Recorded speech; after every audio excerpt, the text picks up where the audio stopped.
سورة الصاد تفسیر ابن کثیر. الحمد للہ رب العالمین والصلاة والسلام على اشرف الانبیاء وسید المرسلین سیدنا محمد وعلى آلہ واصحابہ اجمعین. اللهم صل على سيدنا محمد وعلى آل سيدنا محمد كما صليت على إبراهيم وعلى آل إبراهيم في العالمين إنك حميد مجيد. أعوذ بالله من الشيطان الرجيم. بسم الله الرحمن الرحيم. وعجبوا أن جاءهم منذر منهم وقال الكافرون هذا ساحر كذاب أجعل الآلهة إلها واحدا إن هذا لشيء عجاب. وانطلق الملأ منهم أن امشوا واصبروا على آلهتكم إن هذا لشيء يراد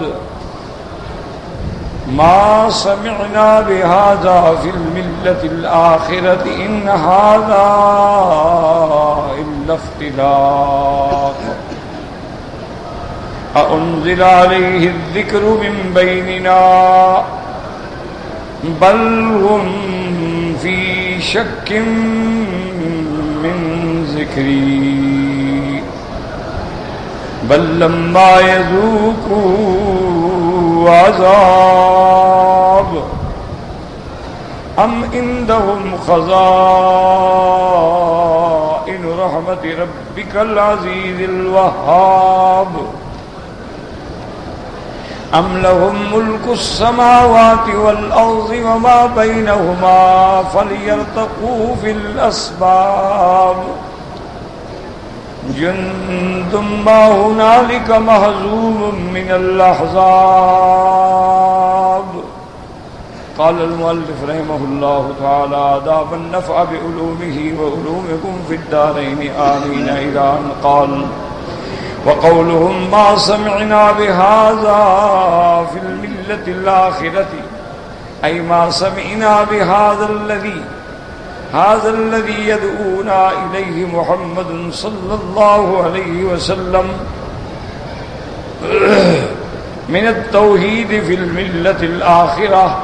اور کافروں نے اپنے شبہات میں یہ بھی ذکر کیا کہ ما سمعنا بهذا جس توحید کی حضرت محمد مصطفیٰ دعوت دیتے ہیں یہ دعوت یہ دین یہ بات ہم نے ملت آخرہ میں نہیں سنی. اب ملت آخرہ سے کیا مراد ہے یاد رکھیں. بعض علماء فرماتے ہیں یعنی ہم نے ملت نصرانیہ سے یہ بات نہیں سنی اور بعض کہتے ہیں کہ نہیں وہ خود ملت آخرہ ہیں یعنی مشرکین مکہ جو تھے وہ ملت آخرہ ہیں کہ ہمارے آبا اجداد سب گزر گئے ہمارا دور آ گیا ہم نے تو بھی ایسی بات نہیں سنی کہ سارے خداؤں کو چھوڑ دو اور ایک خدا کو مانو. یہ تو بڑی عجیب بات ہے. یعنی وہ اس پہ تعجب کرتے تھے کہ یہ کیسے ممکن ہو سکتا ہے کہ تمام کائنات تمام مخلوق کے امور اور نظام جو ہے صرف اللہ چلاتے ہیں.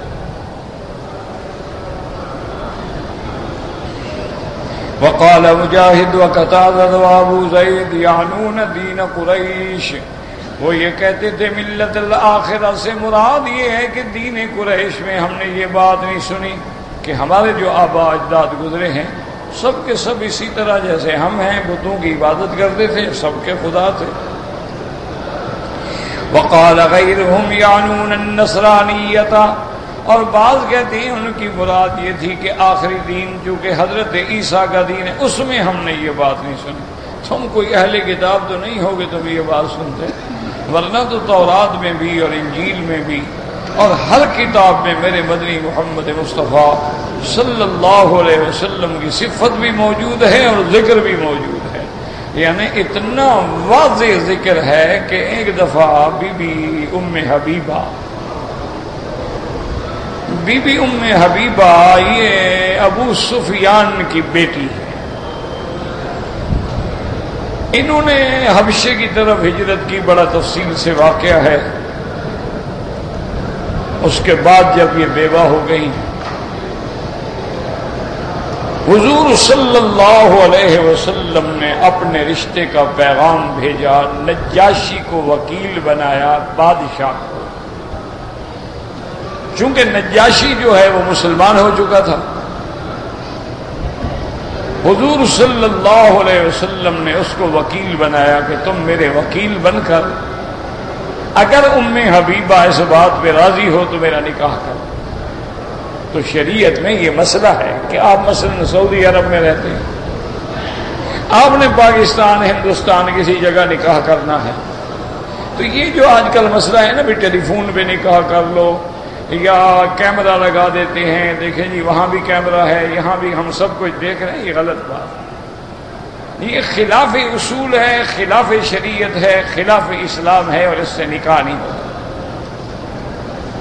نکاح کے لیے ضرورت ہے کہ دولہا اور دلہن جو ہیں ایک ہی مجلس میں موجود ہوں. اگر موجود نہ ہو تو دونوں کے وکیل ہوں. اب دیکھیں نا کوئی بندہ اپنی بیٹی کو مسجد میں تو نہیں لے آتا، لیکن باپ اس کا وکیل بن کے نکاح کر دیتا. اسی طرح اگر آپ دور ہیں تو بڑا آسان مسئلہ ہوتا ہے کہ آپ ایک لکھ لیں وکالت نامہ کہ میں مسمی فلان ابن فلان کو اپنا وکیل شرعی مقرر کرتا ہوں کہ وہ مسمات فلانہ بنت فلان کے ساتھ میرا نکاح اور ایجاب قبول اس حق المہر کے عوض میں بروبرو گواہان کر دے. بس ختم. وہ وکیل جا کے آپ کی طرف سے ایجاب قبول کر دے گا. تو نہ کوئی عذر ہے، نہ پریشانی ہے، نہ کوئی مسئلہ. تو حضور صلی اللہ علیہ وسلم نے بھی اپنا وکیل بنایا نجاشی کو. نجاشی نے پیغام دیا، ام حبیبہ نے قبول کر لیا. پھر سارے شادی کے اخراجات اور نکاح کے اخراجات اور بڑے اعزاز اکرام جہیز اور ساتھ آپ کے خادمات سب دے کے نجاشی نے ان کو روانہ کیا مدینہ منورہ. بہرحال بڑی طویل بات ہے. ام حبیبہ جب آ گئیں، بیوی بن گئی، حضور کے گھر آ گئیں، امہات المومنین کے درجے پہ پہنچ گئیں. تو ایک دن نے کہا کہ یا رسول اللہ صلی اللہ علیہ وسلم، بڑی عجیب بات ہے کہ جب ہم لوگ آ رہے تھے حبشہ سے تو راستے میں ایک بہت بڑا نصرانیوں کا گرجا ہے، وہاں ہم نے رات گزاری. تو اس پادری نے ہم سے کہا کہ کون لوگ ہو؟ ہم نے بتایا کہ ہم قریش سے ہیں، حبشہ ہجرت کر گئے تھے، اب ہم جا رہے ہیں مدینہ منورہ، اور اس بیوی کا نکاح جو ہے وہ حضرت محمد مصطفیٰ صلی اللہ علیہ وسلم سے. اس نے کہا کہ اچھا اگر میں آپ کو حضرت محمد الرسول اللہ صلی اللہ علیہ وسلم کی تصویر دکھاؤں تو تم پہچان لو گے؟ اس نے کہا عجیب بات کرتے ہو، وہ تو میرے چاچے کا بیٹا ہے، میں ابو سفیان کی بیٹی ہوں، وہ عبداللہ کا بیٹا. اگر ہم نہیں پہچانیں گے تو کون پہچانے گا؟ ہمارا تو بچپن کٹھے گزرا، پیدا ایک جگہ ہوئے، زندگی کٹھے گزری. وہ بھی فرماتی ہیں کہ وہ ہمیں اپنے عبادت خانے میں لے گیا. اس نے خاص کمرہ سجایا ہوا تھا، بڑا بنایا ہوا تھا اور بڑا بقعہ نور بنا ہوا تھا. اس میں ساری دیوار کے ساتھ الماریاں لگائی ہوئی تھیں. وہ ایک ایک الماری کھولتا گیا کہ یہ دیکھو، ہم نے کہا کہ یہ نہیں ہے، دیکھتا گیا دیکھتا گیا دیکھتا گیا، حتیٰ کہ سب سے آخری الماری جب کھول دی میں نے کہا ہذا محمد الرسول، میں نے کہا یہ محمد مصطفیٰ. اس نے کہا ٹھیک ہے، تم نے ٹھیک پہچانا ہے. اچھا یہ بتاؤ یہ ساتھ کون ہے؟ میں نے کہا ابو بکر، یہ ابو بکر ہے. تو حضور بڑے خوش ہوئے اور صحابہ کو بھی بتلایا کہ ام حبیبہ نے یہ اپنی آنکھوں سے دیکھا. تو اصل وجہ کیا تھی کہ دین نصرانیت پہ جو لوگ تھے، حضور پاک کی صفت مطہرہ کتاب تورات و انجیل میں اتنی واضح لکھی ہوئی تھی، اسی تخیل کے پیش نظر اس زمانے کے مصورین نے، جیسے آج کل خیالی سکیچ بناتے ہیں، اسکیچ بنا کے تصویریں بنائی اور بالکل ہو بہو بن گئی حضرت محمد مصطفیٰ صلی اللہ علیہ وعلا آلہ وصحبہ وسلم. اور ان کے دین میں یہ بات منع بھی نہیں تھی. کوئی آدمی آج استدلال کرے گا جی ہم بھی تصویر بنائیں. ہمارے مذہب میں تصویر حرام ہے. دین اسلام میں تصویر بنانا حرام ہے بلا عذر بلا ضرورت. ایک ضرورت ہے تو پھر جائز ہے، ورنہ تصویر بنانا، تصویر کھنچوانا، تصویر کو البم میں سجانا یا بزرگوں کی تصاویر کو گھروں میں لگا کے پھول چڑھانا، یہ تو مشرکین کی عادت ہے، یہ تو کفار اور زمانہ جاہلیت کی عادت ہے. اس کا اسلام سے کوئی تعلق نہیں.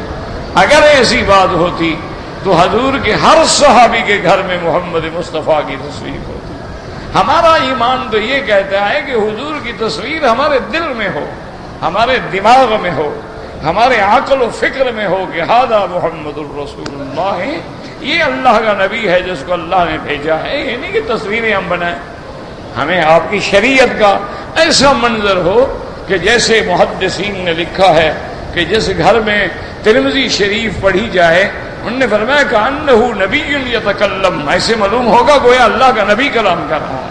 کیوں؟ کوئی باب نہیں جو امام ترمذی نے نہ باندھا ہو، کوئی حدیث نہیں جو امام ترمذی نے ذکر نہ فرمائی ہو، کوئی مسئلہ نہیں جو امام ترمذی نے بیان نہ کیا ہو. تو اس لیے گویا کہ حدیث چونکہ کلام رسول اللہ ہے، تو جب ہم حدیث پڑھ رہے ہیں تو گویا حضور سے کلام کر رہے ہیں، اور جب ہم قرآن پڑھ رہے ہیں تو گویا اللہ سے کلام کر رہے ہیں، کیونکہ قرآن اللہ کا کلام ہے. اب یہ تو نہیں کہ ہم جبریل کی بھی تصویر بنائیں، میکائیل کی بھی تصویر بنائیں، انبیاء کی بھی تصویریں بنائیں، اور آدم و حوا کی بھی تصویریں بنائیں، جیسے آج کل جو جاہل نصرانی جو ہیں وہ عیسیٰ ابن مریم کی تصویریں بناتے ہیں یا حضور صلی اللہ علیہ وسلم کی تصویریں بناتے ہیں. تو یہ بالکل حرام ہے. یاد رکھو یہ تو بڑی واضح سی بات تھی، لیکن زمانہ جاہلیت کا اثر یہ تھا، مشرکین اپنے شرک میں اتنے ڈوبے ہوئے تھے کہ لگے ہم نے نہیں سنا. بھئی تم نے کیسے نہیں سنا؟ تمام اہل کتاب اس بات پہ متفق ہیں. اسی طرح یاد رکھیں کہ صحیح روایات میں آتا ہے کہ جب نجران سے وفد آیا نصرانیوں کا، بڑے 60 آدمی کا وفد، صحابہ فرماتے ہیں اتنا بڑا وفد ہم نے پہلے نہیں دیکھا، اور بڑے عجیب لوگ اور بڑا لباس اور بڑا تمتراک اور بڑا دبدبا اور بڑے لوگ آئے تھے، جن میں عبد المسیح ان کا سردار تھا، ان میں علماء بھی تھے، تاجر بھی تھے، بڑے بڑے ان کے دماغ رکھنے والے مفکرین بھی تھے. سارا وفد آیا، حضور پاک سے بات ہوئی، قصہ ختم کے بعد میں وہ ناکام ہو گئے. آخر حضور کو اللہ نے حکم دیا کہ میرے نبی آپ ان کو جانے نہ دیں، ان کو دعوت مباہلہ دیں.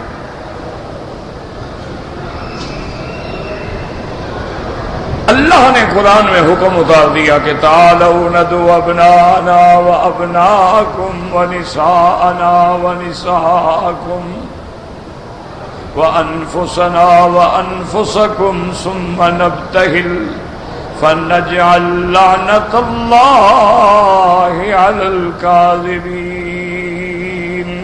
اس کو مباہلہ کہتی ہیں کہ میدان میں کھڑے ہو جائیں دونوں فریق اپنے بیوی بچے اہل عیال کو لے کر، اور اللہ سے دعا کریں کہ یا اللہ ہم میں سے جو جھوٹا ہے، جو کذاب ہے، جو تہمت ناحق لگانے والا ہے اور جو جھوٹا دعویٰ کرنے والا ہے، اس کو ہلاک و برباد کر دے. اس کو کہتے ہیں مباہلہ. حضور پاک نے دوسرے دن بلایا نصرانی کو، آپ نے فرمایا تعالوا نتباہل، آؤ نکلو میدان میں مباہلہ کرتے ہیں. اگر تم سچے ہو تو آؤ میدان. اگر تم سمجھتے ہو کہ عیسیٰ خدا ہے یا خدا کا بیٹا ہے یا ثالث و ثلاثہ ہے، اور میں کہتا ہوں عیسیٰ بشر ہے، انسان ہے، اللہ کا بندہ ہے، اللہ کا رسول ہے، اور اللہ نے اس کو نشانی بنایا ہے اور قیامت کی علامت بنایا ہے اور بغیر باپ کے پیدا کیا ہے، اور وہ بھی پاک ہے، اس کی بیوی مریم بھی صدیقہ پاک ہے. آؤ اسی بات پہ مباہلہ کرتے ہیں. تم بھی لے آؤ اپنے خاندان اور میں بھی اپنے خاندان لے آتا ہوں.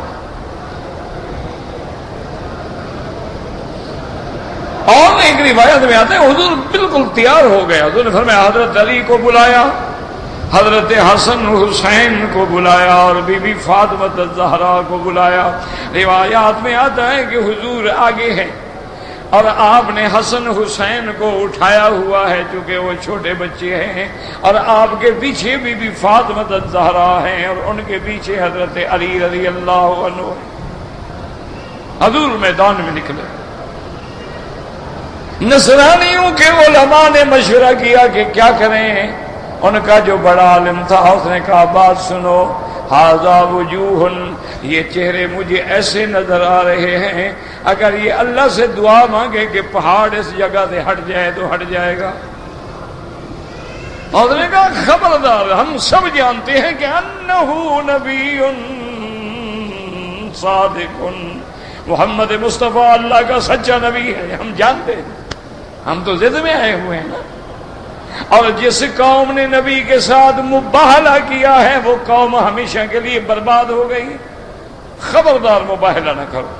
حضور پاک نے فرمایا تعالوا نبتہل فنجعل لعنت اللہ علی الکاذبین.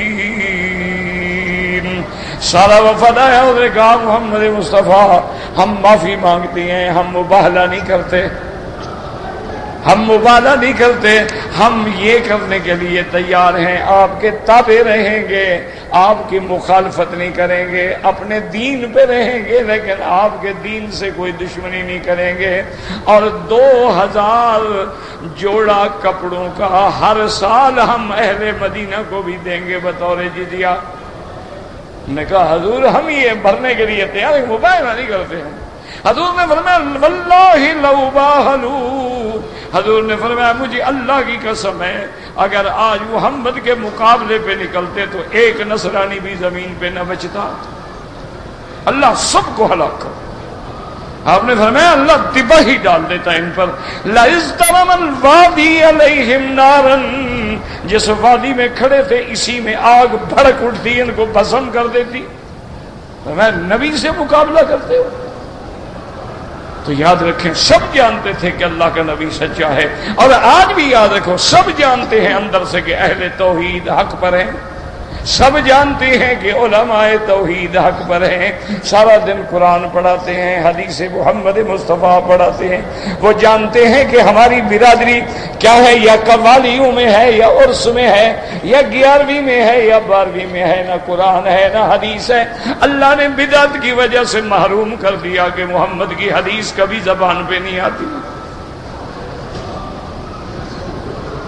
پوری نظر ڈالیں، پوری عالم پہ نظر ڈالیں آنکھیں بند کر کے کہ جہاں جہاں علماء توحید ہیں، چاہے علماء اہل حدیث ہیں، علماء دیوبند ہیں، علماء تبلیغ ہیں، جہاں جہاں دیکھو ان کا وظیفہ کیا ہے، یا مدرسہ ہے یا قال قال رسول اللہ صلی اللہ علیہ وسلم. نہ قبروں پہ سجدہ ہے، نہ قبروں کی توہین ہے، اعتدال پہ چلنے والے لوگ ہیں. نماز کی پابندی ہے، چہرہ مہرہ لباس کپڑا پگڑی سب سنت محمد مصطفیٰ کے مطابق ہے.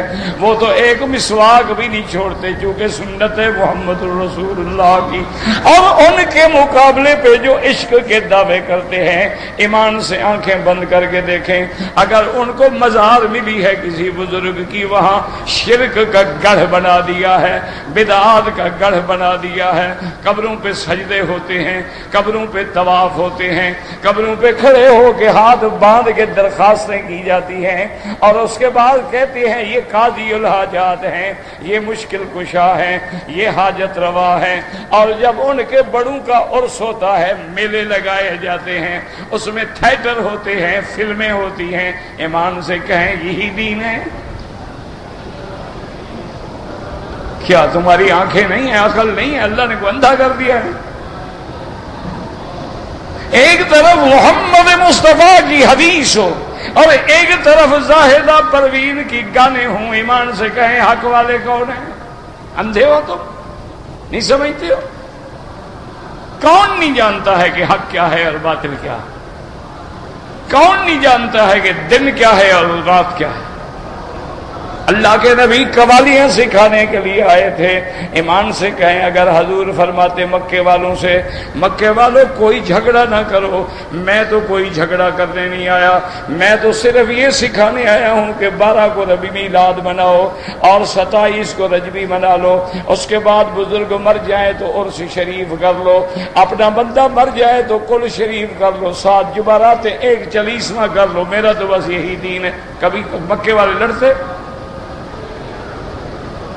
ایمان سے کہیں مکے والے کبھی جھگڑا یہاں سے شروع ہوا جب نبی نے چیلنج کیا کہ قل یا ایھا الکافرون لا اعبد ما تعبدون ولا انتم عابدون ما اعبد. اللہ نے فرمایا میرا مدنی چیلنج کرو ان کو کہ اے کافرو آ جاؤ سن لو، آؤ میرا دین الگ ہے تمہارا دین الگ ہے. تم جن کے آگے سجدہ کرتے ہو میں اس سجدے کو شرک سمجھتا ہوں، تم جن غیروں سے مدد مانگتے ہو نظریں چڑھاتے ہو میں شرک سمجھتا ہوں. میں نے تو اللہ کو پکارنا ہے، تم نے لات کو پکارنا ہے، میں نے اللہ کو پکارنا ہے، تم نے عزا کو پکارنا ہے، میں نے اللہ کو پکارنا ہے، تم نے حبل کو پکارنا ہے. یاد رکھو تمہارا میرا رستہ الگ ہے. لکم دینکم ولی دین. اب اللہ کے نبی نے جب چیلنج کیا اب آیا جھگڑا. اور یاد رکھو آج بھی جو عالم اللہ کی توحید ڈنکے کی چوٹ پہ بیان کرے گا اسی سے جھگڑا ہوگا. یہ جو میٹھے میٹھے مولوی ہوتے ہیں یہ منافق ہوتے ہیں، حق مسئلہ بیان ہی نہیں کرتے، قوم کو اندھیرے میں رکھتے ہیں کہ وہ بھی راضی یہ بھی راضی. ماشاءاللہ شیعہ کا جلسہ ہو تو شہادت حسین پہ رلا ڈالیں گے، اور توحید کا مسئلہ ہو ماشاءاللہ بلال کی توحید سنا دیں گے، اور جب قبروں پہ سجدہ کرنا ہو تو پھر جناب دلائل لائیں گے کہ دیکھو جی یوسف کو بھی تو ابا نے سجدہ کیا تھا، ملائکہ نے آدم کو سجدہ کیا تھا، ہم اگر بزرگوں کو کرتے ہیں تو مگر کیا حرج ہے.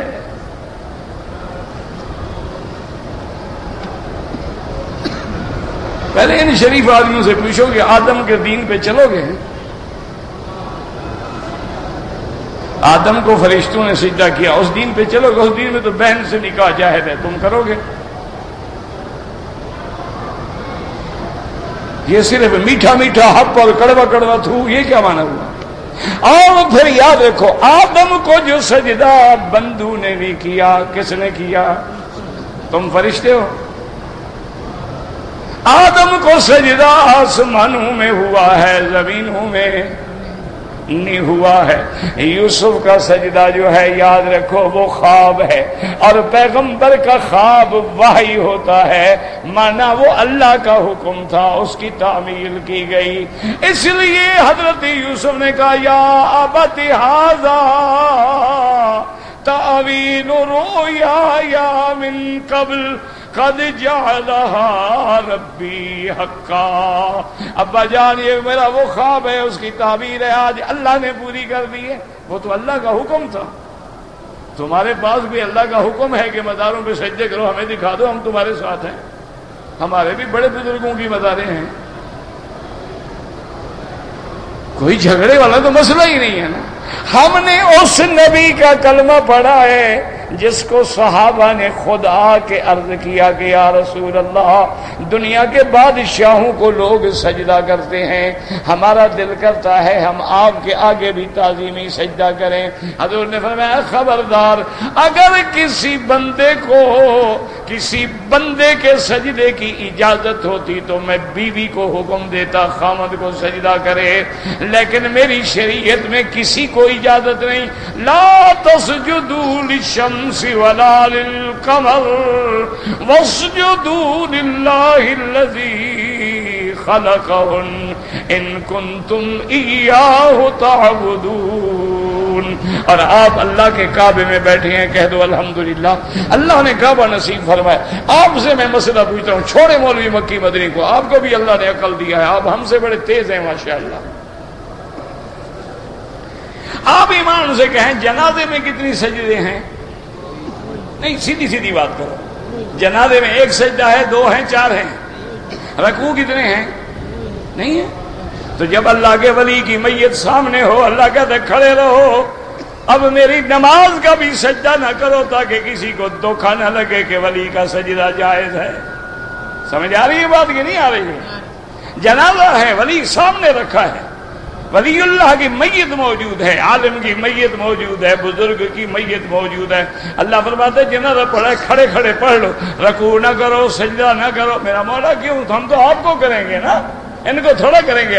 اللہ نے فرمایا لیکن دیکھنے والا تو یہ سمجھے گا کہ اسی کے آگے جھک رہے ہیں، لہذا غیر کے آگے جھکنے میں نے اپنی نماز میں رکوع اور سجدہ تمہیں معاف کر دیا ہے. اللہ فرماتا ہے جنازہ سامنے رکھا ہے، سجدہ نہ کرو. تم قبر پہ جا کے سجدے کرتے، پھر کہتے ہیں جی وہاں بھی ہیں جی، گستاخ ہیں جی، نبی کو نہیں مانتے، جناب اولیاء اللہ کو نہیں مانتے، ختم شریف نہیں مانتے. دیکھو جی کمال ہے، کل شریف نہیں مانتے. دیکھو جی اب بندہ جو مر جائے آخر کل شریف تو کرنے ہوتے. چاولوں کی دیکھ ہے، نام کل شریف، تو کل شریف ہے تو کل پڑھ کے کھلاؤ ان کو. چاول کھلانے کے ساتھ کل شریف کا کیا تعلق ہے؟ کل میں تو توحید ہے اور تم شرک کر رہے ہو، تم بدعت کر رہے ہو. کل شریف کیا مطلب؟ اور کل میں کیا ہے؟ کل هو اللہ احد، سمجھ لو اللہ الصمد لم یلد ولم یولد ولم یکن له کفوا احد. وہ تو توحید کی صورت ہے، سورۃ الاخلاص ہے، اور تم اس کو بدعات پہ پڑھتے ہو. قیامت میں خدا کو کیا جواب دو گے؟ اور جی کل شریف پڑھ لو. انا للہ و انا الیہ راجعون. یہی حال ہے. دیکھو کافر کیا کہتے ہیں، وہ یہی باتیں کہہ رہے ہیں کہ یہ انسان ہوگی، یہ نبی کیسے بن گئے؟ نبی ہوتا تو اللہ کا فرشتہ ہوتا، کوئی نوری ہوتا، یہ تو انسان ہے. اور سارے خداؤں کو چھوڑ کے ہم ایک خدا کیسے مانے؟ اس لیے اس کے بعد کہتے ہیں وَقَالُوا لَوْ كَانَ هَذَا الْقُرْآنُ حَقًّا لَأَخْرَجْنَا بِهِ النَّصَارَىٰ. اگر یہ قرآن اللہ کی کتاب ہوتی، اللہ کا وحی ہوتا تو ہمیں نصرانی جو تھے وہ ضرور بتاتے. إِنَّ هَذَا إِلَّا اخْتِلَاقٌ. اختلاق مانا گھڑا ہوا، یہ نہیں ہے مگر گھڑی ہوئی بات. نبی نے خود گھڑی ہے، خود بنائی ہے، اللہ کا کلام نہیں. تو اس لیے قرآن دوسری جگہ چیلنج کرتا ہے. اللہ فرماتا ہے او ظالموں، اگر یہ قرآن میرے مدنی نے بنایا ہے، تم بھی تو عربی ہو نا، تم بھی تو عرب ہو، تم کوئی عجمی تو نہیں ہو. تمہارے اندر اب بڑے بڑے ادیب ہیں، تمہارے اندر بڑے بڑے شعراء ہیں. ہم چیلنج کرتے ہیں کہ فاتو بسورۃ من مثلہ ودعوا شہداءکم من دون اللہ. اللہ نے فرمایا اگر یہ میرا کلام نہیں ہے، نبی نے بنایا، تم بھی ساری کائنات کو اکٹھا کر لو، تم بھی اپنے سارے شعراء و ادباء اکٹھے کرو، قرآن کے مقابلے میں ایک سورت تو بناؤ نا. اگر نبی بنا سکتا ہے تم کیوں نہیں بنا سکتے ہو؟ اندھے ہو تم، پڑھے لکھے لوگ ہو. ان میں ایسے ایسے ادیب گزرے ہیں کہ زندگی میں کسی لفظ کو استعمال کیا پھر ساری زندگی استعمال نہیں کیا. اتنے بڑے بڑے ادیب گزرے تھے کہ اپنا کلام لکھ کے کعبے پہ لٹکا دیتے تھے کہ جس کو مقابلہ کرنا ہے میرے کلام کا جواب دے. ایک آدمی کو خیال آیا، اس نے قرآن کی چھوٹی سی سورت انا اعطیناک الکوثر فصل لربک وانحر ان شانئک هو الابتر، وہ لکھ کے کعبے پہ لٹکا دی. اب سارے شاعر اکٹھے ہوئے، زور لگایا. آخر اپنے بڑے استادوں کو لے کے آئے. جو سب سے بڑا استاد تھا اس نے آگے جب پڑھا تو کہنے لگا کہ شاعرو زور نہ لگاؤ، واللہ لیس ھذا من کلام البشر، یہ بندے کا کلام نہیں، اس کا ہم مقابلہ نہیں کر سکتے. اللہ نے فرمایا کہتے ہو نبی نے بنا، تم بھی بناؤ. ہے کہ جھوٹا نبی گزرا تھا، جیسے تمہارا ہے نا قادیانی مرزا لعنت اللہ علیہ جو مر گیا ظالم اور فتنہ چھوڑ گیا پوری امت میں قیامت تک کے لیے. اسی طرح حضور کے زمانے میں بھی ایک جھوٹا نبی تھا، اس کا نام تھا مسیلمہ الکذاب. تو اس کو دوستوں نے، اس کے جو ساتھی تھے، اس کے جو جھوٹے صحابی تھے، انہوں نے کہا بھائی اللہ کا نبی تو قرآن سناتا ہے، تم کیسے نبی ہو؟ تم بھی تو کوئی قرآن سناؤ نا، اللہ کے نبی پہ وحی آتی ہے، تم پر آتی ہے؟ انہوں نے کہا ہاں مجھ پر بھی آتی ہے۔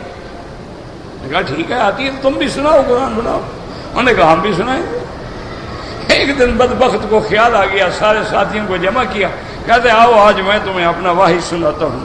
انہوں نے کہا سناؤ کیا؟ نے کہا الفیل وما الفیل وما ادراک ما الفیل ذنبہ کثیر وخرطومہ طویل۔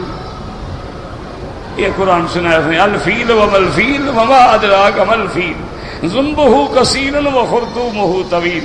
انہوں نے کہا کسی اور کو نہ سنانا، جوتے مار مار کے سر گنجا کر دیں گے۔ یہ قرآن ہے؟ انہوں نے کہا بدبخت یہ قرآن ہے، الفیل وما الفیل۔ تو انہوں نے کہا پر مجھ پہ پھر ایسی ہی وحی آتی ہے نا۔ اچھا قادیانی پہ بھی ایسی آتی تھی۔ اس کے دو بندے گئے تھے افغانستان میں، اس زمانے میں دین کی تبلیغ کرنے کے لیے۔ اچھا آگے پٹھان، یہ تو عجیب قوم ہے نا، یہ تو کسی کے باپ کی نہ سمجھے، یہ تو قوم اللہ کے سوا کسی کی نہیں مانتے، قوم ہی ایسی ہے ماشاءاللہ۔ وہاں جب گئے جناب 2-4 دن تو چھپے رہے، کچھ دن جب تعلق بن گیا، دوستی بن گئی، تو انہوں نے کہا کہ دیکھو ہم تم کو دعوت دینے کے لیے آئے ہیں کہ ہمارے علاقے میں ایک نبی پیدا ہوا ہے غلام محمد، وہ نبی ہے اللہ کا۔ ان میں ایک بیٹھا تو اس نے کہا بات سنو، ہمارا قرآن جو ہے نا وہ شروع ہوتا ہے بسم اللہ الرحمن الرحیم، ختم ہوتا ہے والناس پہ، تو بے اور سین کو جب ملاؤ تو کیا بنے گا؟ بس۔ اللہ کے قرآن کے بعد بس ہو گیا، یہ کتے کا بچہ کدھر سے آ گیا؟ یہ کدھر سے آ گیا؟ قرآن کے بعد تو بس ہو گیا، اس کے بعد تو نہ کوئی قرآن ہے نہ کوئی نبی، یہ کدھر سے آ گیا؟ انہوں نے کہا بھائی کیا کریں، کیسے سمجھ؟ نے کہا نہیں اب تم کیا سمجھا، اب ہم تم کو سمجھائیں گے۔ انہوں نے جناب ٹکڑے ٹکڑے کر دیا دونوں۔ مرزا صاحب نے وحی بنا لی، شاتان تذبحان فی افغانستان، انہوں نے کہا ہماری 2 بکریاں وہاں ذبح ہوں گی۔ یہ وحی جھوٹے نبی ہوں گی، وحی بھی تو جھوٹی ہوتی ہے نا۔ مرزے پہ بھی نبی وحی آتی تھی۔ اس سے کسی نے پوچھا کہ جناب حضور پر جو فرشتہ آتا ہے اس کا نام جبرائیل ہے، جناب پہ جو فرشتہ آتا ہے اس کا نام، اس کا نام ٹیپو ہے۔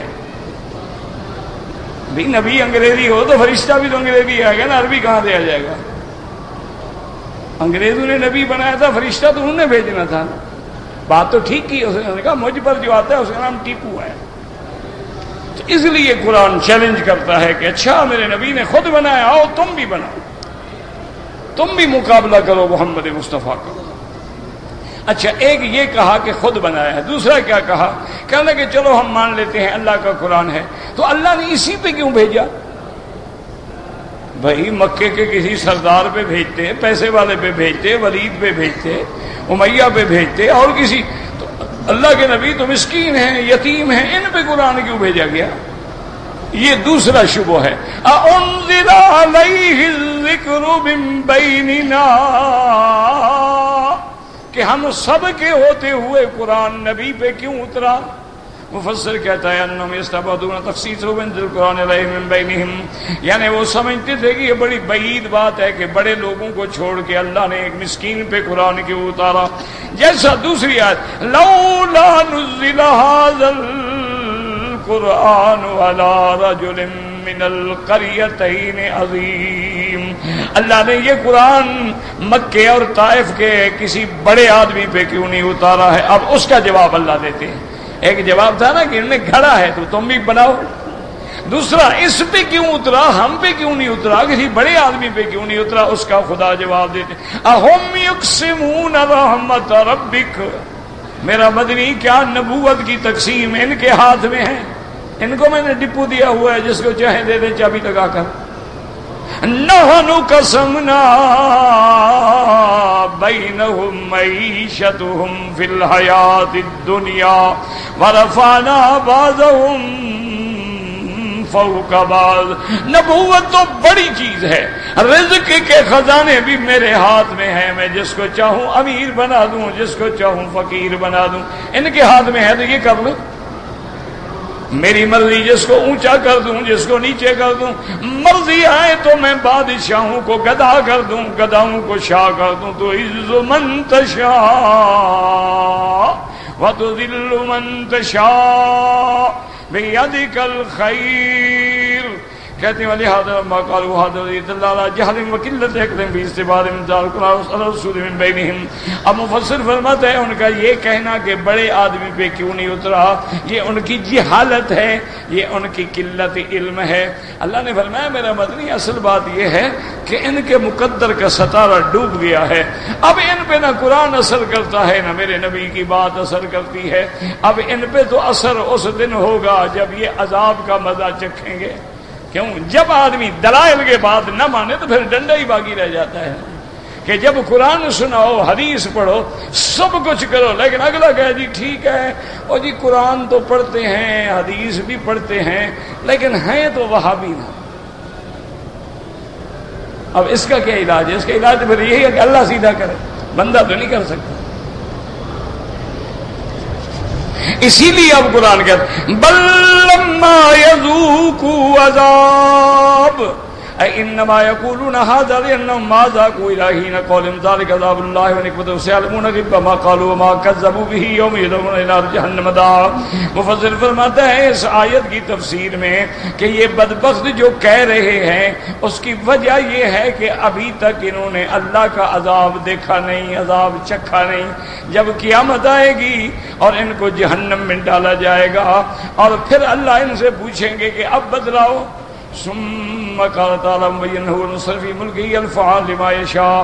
اس کے بعد اللہ نے فرمایا میں اپنے ملک میں متصرف ہوں، میں جو چاہوں کروں، جس کو چاہوں دوں، جس کو چاہوں نہ دوں، جس کو چاہوں عزت دوں، جس کو چاہوں ذلت دوں.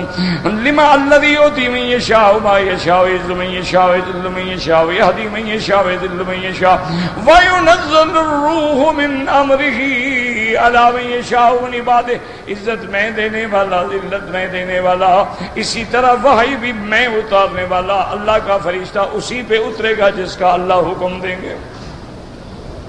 وَيَخْتِمُ عَلَىٰ قَلْبِ مَن يَشَاءُ. اور جس کو چاہوں ان کے دلوں پہ مہرے لگا دوں کہ پھر کوئی بات اثر نہیں کرتی ہے. فَلَا يَهْدِيهُ أَحَدٌ مِّن بَعْدِ اللَّهِ. اب ان کو کوئی ہدایت نہیں دے سکتا. وَإِنَّ الْعِبَادَ لَا يَمْلِكُونَ شَيْئًا مِّنَ الْأَمْرِ وَلَيْسَ لَهُم مِّنَ التَّصَرُّفِ فِي الْمُلْكِ وَلَا مِثْقَالَ ذَرَّةٍ وَمَا يَمْلِكُونَ مِن قِطْمِيرٍ. اور یہ اللہ کی جتنی مخلوق ہے یہ کسی چیز کے مالک نہیں، نہ ان کے ہاتھ میں تصرف ہے، یہ ذرے کے برابر بھی مالک نہیں. یہ کھجور کی گٹھلی کے اندر جو ایک دھاگا ہوتا ہے یہ تو اس کے بھی مالک نہیں ہے، کسی کو کیا دیں گے کیا لیں گے. ولہذا قال تعالی منکرا علیہم ام عندهم خزائن رحمت ربک العزیز الوہاب. اللہ نے فرمایا یہ بدبخت جو کہتے ہیں کہ ہم نے اس کو نبی کیوں بنایا، کیا تمہارے ہاتھ میں رحمت کے خزانے؟ تمہارے ہاتھ میں دے دو جس کو چاہو. پھر فرماتے ہیں العزیز الذی لا یرام جنابہ. عزیز کا معنی وہ ہے جو ہمیشہ غالب ہے، کبھی مغلوب نہ ہو. کبھی ہے الوہاب، وہاب مانا دینے والا. الذی یؤتی ما یرید. هذا ذکر تشبیہ بقولہ تبارک و تعالی ام لهم نصیب من الملک. کیا ان کا اللہ کے ملک میں کوئی حصہ ہے؟ فَإِذَا اللَّهُ يُؤْتِي النَّاسَ نَكِيرًا أَمْ يَحْسُدُونَ النَّاسَ عَلَىٰ مَا آتَاهُمُ اللَّهُ مِن فَضْلِهِ وَقَدْ آتَيْنَا آلَ إِبْرَاهِيمَ الْكِتَابَ وَالْحِكْمَةَ وَآتَيْنَاهُم مُلْكًا عَظِيمًا. اللہ نے فرمایا اصل بات یہ ہے ان کو حسد ہے کہ ہم نے محمد مدنی کو یہ شان کیوں دیا ہے. یاد رکھیں جس کو اللہ کوئی فضیلت دیتے ہیں، کوئی مقام دیتے ہیں تو پھر دنیا میں اس کے ساتھ حسد کرنے والے بھی پیدا ہو جاتے ہیں. اسی اس کے بعد فرمایا جیسے ہم نے آتینا آل ابراہیم الکتاب، آل ابراہیم کو ہم نے کتاب دی، حکمت دی، دانائی کی باتیں سمجھائیں. وَآتَيْنَاهُم مُلْكًا عَظِيمًا. اور بڑا ملک دیا ان کو، بادشاہ بھی بنایا. فَمِنْهُم مَّنْ آمَنَ بِهِ وَمِنْهُم مَّن صَدَّ عَنْهُ. ان میں سے بعض اس زمانے میں بھی ایمان لائے اور بعض جو تھے ایمان سے رک گئے. وَكَفَىٰ بِجَهَنَّمَ جہنم سعیرا، اور جنہوں نے پیغمبروں کا انکار کیا ان کے جلانے کے لیے اللہ نے جہنم تیار کی ہے، وہ کافی ہے۔ اس لیے فرماتے ہیں قل لو انتم تملکون خزائن رحمت ربی اللہ امسکتم خشیۃ الانفاق وکان الانسان قتورا۔ اللہ نے فرمایا ظالموں، اگر رحمت رب کے خزانے تمہارے ہاتھ میں ہوتے تم تو کسی کو روٹی بھی نہ دیتے، کیونکہ تم تو ڈر جاتے کہ ہم بھوکے مر جائیں گے، لوگوں کو کیوں دے دیں۔ انسان بڑا بخیل ہوتا ہے۔ وذالک بعد ہی کان کفار من کرو بیست رسول البشری وکما اخبر عز وجل عن قوم صالح علیہ السلام۔ اب اللہ تبارک و تعالی نے فرمایا چونکہ جب انہوں نے انکار کیا کہ اللہ کا نبی محمد مصطفیٰ بشر ہے، انسان ہے، ابن عبداللہ ہے، ابن آمنہ ہے، اس لیے ہم نبی نہیں مانتے، چونکہ بشر جو ہے وہ نبی نہیں ہو سکتا۔ جیسے کہ صالح علیہ السلام کی قوم نے کہا تھا اَأُلْقِيَ الذِّكْرُ عَلَيْهِ مِن بَيْنِنَا بَلْ هُوَ كَذَّابٌ اشر۔ انہوں نے بھی کہا تھا کیا اللہ نے وحی حضرت صالح پہ اتاری، ہم پہ کیوں نہیں اتاری ہے؟ بلکہ جھوٹ بولتا ہے، یہ سب سے بڑا جھوٹ بولنے والا۔ اللہ نے فرمایا سَيَعْلَمُونَ غَدًا، آنے دو قیامت کو تم جان لو گے کہ کون جھوٹا ہے اور کون سچا ہے۔ ام لہم ملک السماوات والارض وما بینہما، اللہ نے فرمایا میرے نبی کی نبوت پہ اعتراض کرنے والوں، کیا تمہارے پاس آسمان و زمین کا ملک ہے؟ اگر ہے تو ایسا کرو سیڑھیاں لگا کے چڑھ جاؤ اور اللہ کی رحمت کو روک دو، چلو زور لگاؤ۔ ام لہم ملک السماوات والارض وما بینہما فلیرتقوا فی الاسباب، اے ان کا لہم ذائقۃ الاسباب، ان کو چاہیے کہ آسمان میں چڑھیں اور جہاں سے رحمت آ رہی ہے اس کے دروازے بند کر دیں۔ قال ابن عباس رضی اللہ عنہ مجاہدین السماء، اسباب مانا آسمان کے رستوں میں جائیں اوپر۔ وقال الضحاک رحمہ اللہ فلیسجد للسماء السابعہ ثم قال عز وجل جند ما هنالک مهزوم من الاحزاب هؤلاء الجند المكذبون الذين هم في صدر شقاق۔ اللہ نے فرمایا میرا محبوب یہ جو پارٹی ہے، یہ جو ابو جہل اینڈ کمپنی ہے، یہ غرور کے اندر ہیں، یہ مدنی کے مقابلے کے اندر ہیں۔ سيهزمون، ان کو شکست ہوگی، یہ ہار جائیں گے۔ ويكبدون كما كبت الذين من قبلهم من الاحزاب المكذبين، اور اللہ ان کو الٹا مارے گا، ذلیل کر دے گا، ان کی عظمت مٹا ڈالے گا جیسے پہلے کافروں کی عظمت ختم ہوئی۔ ام یقولون نحن جمیع منتصر سیہزم الجمع ویولون الدبر۔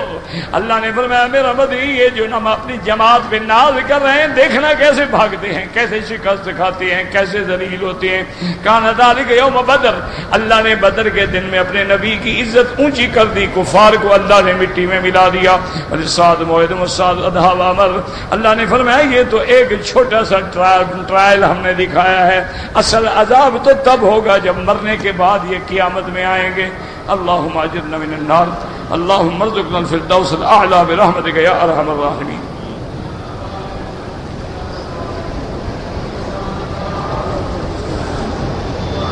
اللہم صلی علی سیدنا محمد۔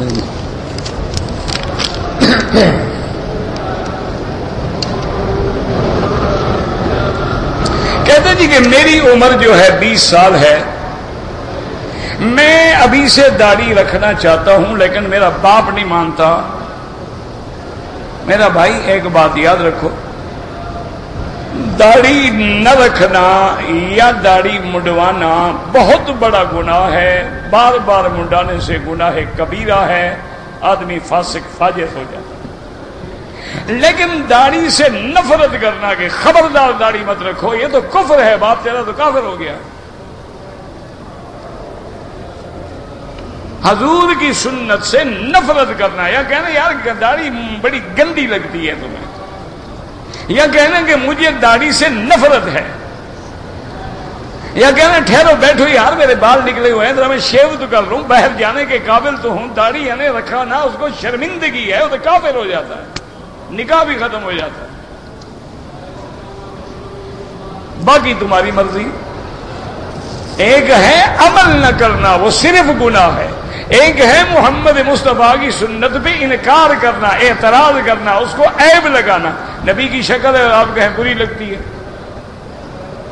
اگر داڑھی بری لگتی تو اللہ نبیوں کو داڑھی دیتے؟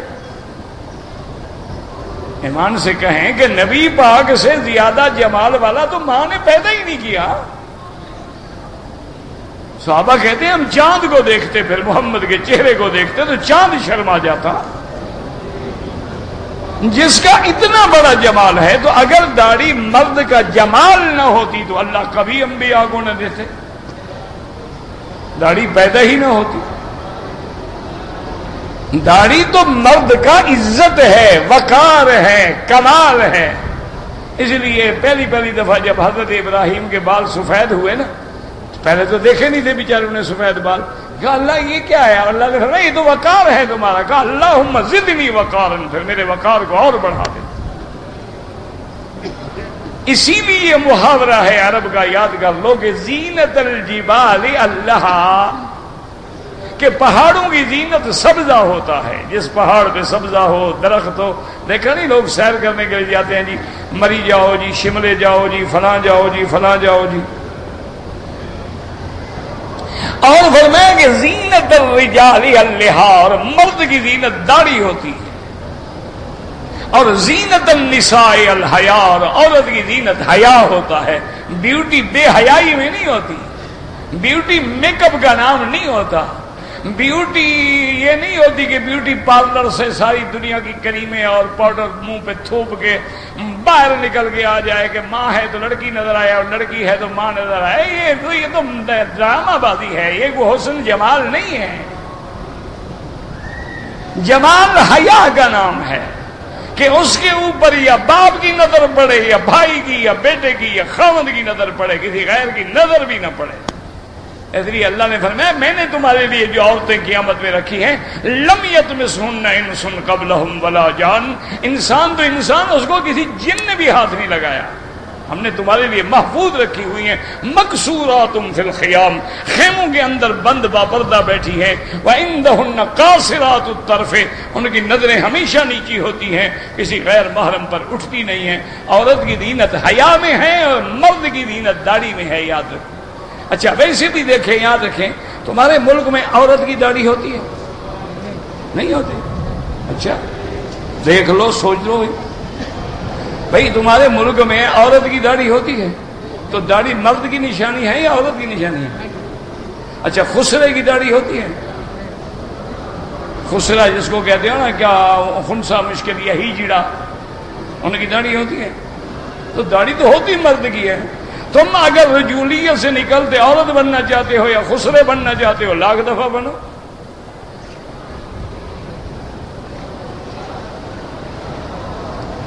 اور دوسری بات یاد رکھیں، اب دیکھیں نا جی کہ اگر سفید وردی ہے، آپ کہیں گے نیوی کا آدمی ہے، اگر اس کے بعد علامت ہے، آپ کہیں گے نہیں جی نہیں، یہ ٹریفک پولیس کا آدمی ہے، نہیں جناب یہ فوجی ہے، یہ بری فوج کا آدمی ہے، یہ نہیں جناب یہ ایئر فورس کا۔ ہر آدمی وردی سے پہچانا جاتا ہے، اور جب ہم قبروں سے اٹھیں گے تو شکل ہو ہماری انگریزوں والی تو کیسے پہچانے جائیں گے؟ سوچ لو، مرضی ہے تمہاری، داڑھی منڈاؤ، اپنی بیویوں کو خوش کرو، اللہ ناراض ہوتا ہے ہونے دو۔ لیکن جب قیامت میں اٹھیں گے ہر آدمی تو وردی سے پہچانا جائے گا۔ انبیاء کی داڑھی ہوگی، صحابہ کی داڑھی، تابعین کی داڑھی، محدثین کی داڑھی، اولیاء اللہ کی داڑھی، علماء کی داڑھی۔ داڑھی والا تو اپنی جماعت میں چلا جائے گا، تم کس کے ساتھ کھڑے ہوگے؟ سوچ لو، تمہاری مرضی ہے۔ من تشبہ بقوم فہو منہم، حضور نے فرمایا جس قوم کی شکل بناؤ گے اللہ اسی میں اٹھائیں گے۔ تم نے داڑھی کو مذاق سمجھا ہوا ہے کہ معمولی سی بات ہے، رکھ لی رکھ لی، نہ رکھی نہ رکھی، اور چھوڑو جی، یہ عادات رسول ہیں۔ عبادات الگ ہوتے ہیں اور عادات الگ ہوتے ہیں، اور عاشق کے نزدیک کوئی فرق نہیں ہوتا۔ محبوب کی ہر ادا پیاری ہوتی ہے، اس کی شکل بھی پیاری، اس کا لباس بھی پیارا، اس کا اٹھنا بیٹھنا بھی پیارا، اس کا بولنا بھی پیارا، اس کا مسواک کرنا بھی پیارا۔ محبوب جو ہے وہ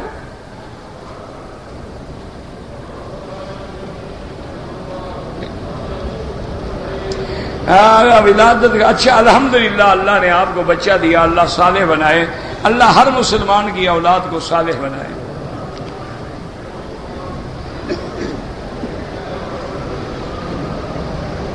اگر ایک آدمی نے صفا مروا دوڑ کے 2 چکر کیے تھے کہ اس کو وضو کی ضرورت ہو گئی، کوئی بات نہیں، جا کے وضو کرے، جہاں چھوڑا ہے وہیں سے شروع کرے۔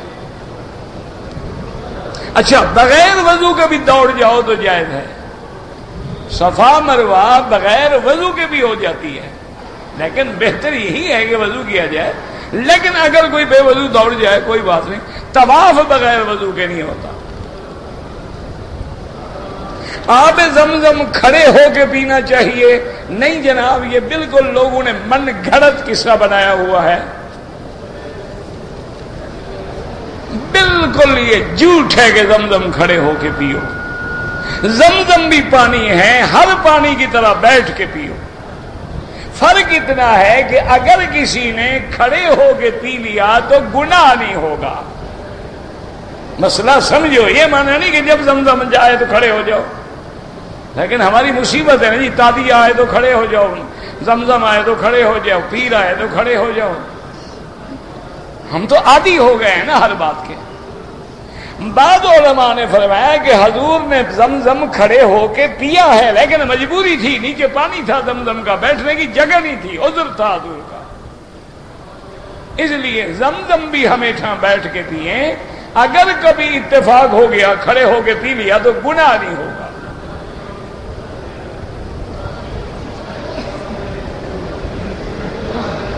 کہتے جی کہ شادیوں میں جو مووی بناتے ہیں، بالکل نہ بناؤ یار، یہ مووی جو ہے نا یہ موت ہے۔ یہ مووی جو بناتے ہو نا لوگ، ہماری بیویاں دیکھیں گے، بیٹیاں دیکھیں گے، انشاءاللہ پھر کام اسی طرح چلے گا نا آگے۔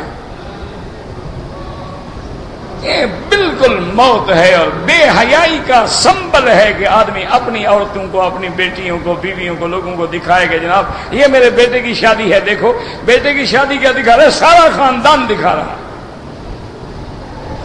اس سے بڑی بے حیائی اور بے غیرتی دنیا میں کوئی نہیں۔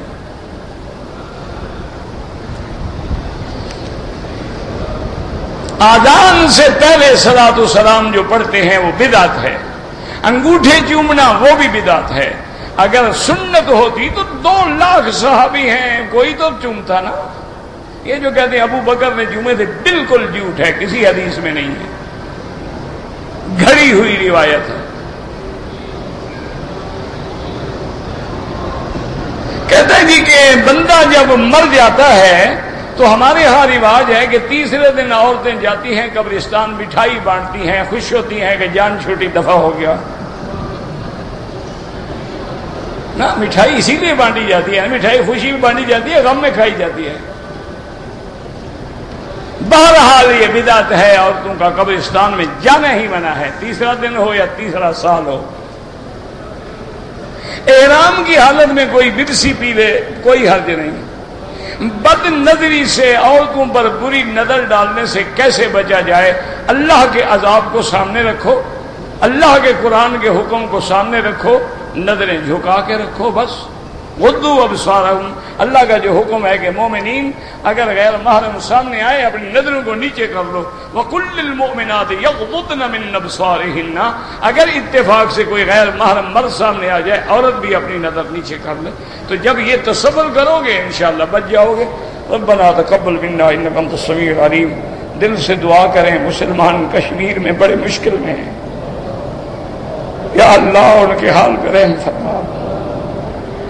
بے انتہا مشکل میں ہیں، کفار نے، بتوں کے پجاریوں نے ان پر زندگی تنگ کر دی ہے۔ میرا اللہ مسلمانوں پہ رحم فرما۔ یا اللہ کشمیر میں ہیں، فلسطین میں ہیں، عراق میں ہیں، عرب میں ہیں، عجب میں ہیں، یا اللہ جہاں بھی ہیں ان پہ رحم فرما۔ یا اللہ حضور کی امت پہ رحم فرما۔ یا اللہ حضور کی امت پہ رحم فرما۔ یا اللہ ہم ذلت کے آخری حدوں میں آ گئے، رحم فرما۔ یا الہ العالمین اس بلد الامین کو قیامت تک ہر فتنے سے محفوظ فرما۔ یا اللہ پاکستان کے خلاف بھی کفر کی سازشوں نے سینڈوچ بنا دیا ہے، رحمت فرما کے اس ملک کو بھی اپنی رحمت سے بچا لے۔ یا الہ العالمین، ہر طرف سے کفار نے گھیر لیا ہے، ہر طرف سے کفار کی سازشیں ہیں، مارنے والے کے ساتھ بھی کفار ہیں اور مرانے والوں کے ساتھ بھی کفار ہیں، لیکن ہمارے لوگ اتنے عقل سے پیدل ہو گئے ہیں کہ کوئی حق بات سمجھ ہی نہیں آتی۔ یا اللہ صحیح فیصلے کی توفیق عطا فرماؤ، تمام اسلامی ممالک پہ رحم فرماؤ۔ یا اللہ اس بلد الامین کو قیامت تک ہر فتنے سے محفوظ فرما۔ ربنا تقبل منا انک انت السمیع العلیم وتب علینا انک انت التواب الرحیم۔ یا اللہ بیماروں کو شفا عطا فرما، یا اللہ بیماروں کو شفا عطا فرما، یا اللہ بیماروں کو شفا عطا فرما۔ یا اللہ اس عاجز کی ظاہری، باطنی، روحانی، جسمانی، نفسانی بیماریاں، پریشانی اپنی رحمت سے دور فرما۔ مالی سوا کر عید باب کا حیلتن وَلَئِن رُدِدتُ فَأَيُّ بَابٍ أَقْرَعُ۔ مولا تیرے دروازے کے سوا تو کوئی دروازہ نہیں ہے، اگر آپ نے ٹھکرا دیا تو ہم کہاں جائیں گے؟ میرا مولا تو رحم فرما دے، یا اللہ رحمت کے فیصلے فرما دے۔ رب اغفر ورحم، رب اغفر ورحم وانت خیر الراحمین، رب اغفر ورحم وانت خیر الراحمین، نجنا واہلنا من الکرب العظیم، اللهم احسن عاقبتنا في الامور كلها واجرنا من خزي الدنيا وعذاب الاخره، اللهم لا تجعلنا بزغة للبازغين، اللهم لا تجعلنا عقدة للآكلين، اللهم لا تجعلنا فتنة للقوم الظالمين، اللهم اصرف عنا وعن بلادنا وعن ديننا كيد القائدين وحقد الحاقدين وحسد الحاسدين ومكر الماكرين والسحر الساحرين وظلم الظالمين، يا قوي يا عزيز۔ صلى الله تعالى على خير خلقه سيدنا محمد وعلى آله وصحبه أجمعين۔ عين عين عين عين عين عين عين عين عين عين عين